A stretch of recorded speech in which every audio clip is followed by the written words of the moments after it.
Justement, à ce sujet, nous recevons Pardonné Kaliba.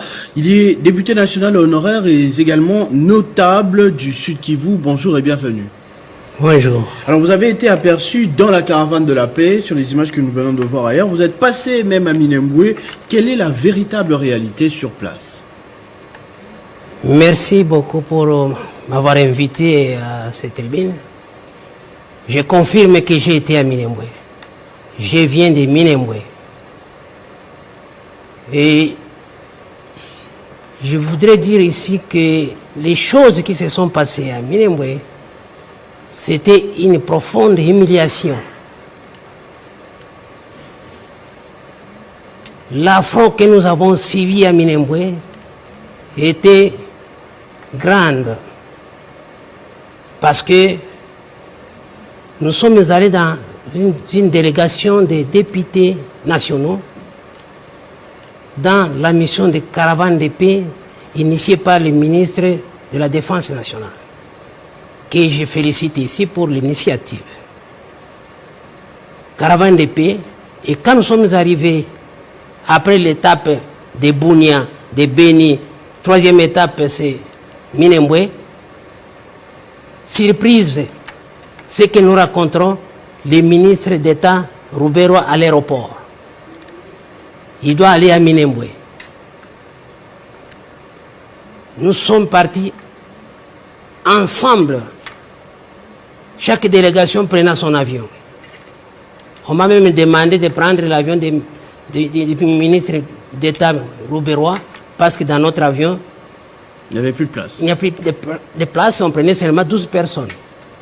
Alors que nous étions plus de 30, donc il fallait faire beaucoup de tours. C'est à ce moment que j'ai senti qu'il y aura un problème. J'ai même dit au ministre de la Défense nationale, moi, Kaliba, président national des patriotes résistants Maï Maï, ambassadeur universel de la paix, expert en stratégie de défense et de sécurité, je suis venu vous accompagner dans la caravane de paix et j'ai affûté mes armes de paix pour vous accompagner.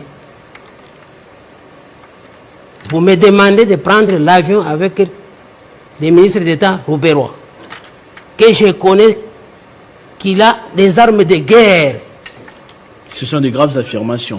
Ils ne m'ont pas compris. Il a même posé la question, qu'est-ce que tu dis? J'ai dit, le gouverneur était présent, il comprend ce que j'ai dit. Vous êtes arrivé finalement ou pas Nous sommes arrivés à Minembwe. Nous avons terminé notre émission de caravane de paix. Mais cette histoire, parce que là... Mais de quelle humiliation vous parliez tout à l'heure? Qui a été humilié? Les membres du gouvernement, la caravane de la paix? Qui a subi tout en humiliant cette délégation qu'on est en train de citer là, qui est partie installer un bourgmestre. Les ministres de la Défense n'étaient pas partis pour installer les bourgmestres. Mais qu'est-ce qui se cache? Les généraux, à partir des chefs d'état-major général, les généraux d'armée Mbala, avec toute sa suite, n'étaient pas partis pour installer un bourgmestre. Alors qu'est-ce qui se cache derrière toute cette affaire? Pourquoi il y a autant d'agitation? Pourquoi, selon vous, autant d'autorités seraient allées sur place pour installer un... Je vous dis qu'il y a eu des coïncidences. Nous sommes partis pour une mission et le vice-président le ministre d'État avait aussi sa mission. Alors, ils ont essayé de fusionner les images. On prend parce que vous êtes là, parce que vous êtes ici, et on fait passer cette affaire de l'installation de la commune. Je vous dis, ce n'est pas seulement l'humiliation pour moi-même, mais l'humiliation c'est pour la nation congolaise. Alors, parce qu'on veut montrer que le président de la République a envoyé toutes les délégations là pour aller installer les bourgmestres de la commune. Alors, vous parlez de coïncidence, mais entre-temps, il y a le débat qui fait rage, comme vous venez de suivre dans l'élément qui vous a précédé. Quelle issue appréhendez-vous en tant que notable du Grand Kivu par rapport à tout ceci? J'ai dit qu'ils ont les armes de guerre. Parce qu'aller installer ces bourgmestres-là, c'était déjà aller déclarer la guerre. Nous sommes allés déclarer la paix, et lui vient avec l'histoire de la commune. Non, ça ne pouvait pas passer et ça ne passera pas. Parce que même si au niveau du gouvernement on dit non, c'est un dossier qu'ils ont trouvé. qu'ils ont trouvé, mais qui a été suspendu. On a sursis ça. Et on a demandé d'installer les entités au cas par cas, progressivement, ce qui ne pose pas de problème. Mais l'entité Minembwe, elle-même, pose des problèmes. Il y a des morts. Et les gens ne voient pas qu'il y a des morts. Ils se disent non, on a trouvé ces dossiers, donc ça doit continuer comme ça. Ok, donc vous acceptez que les gens continuent à mourir, que les gens continuent à se tuer.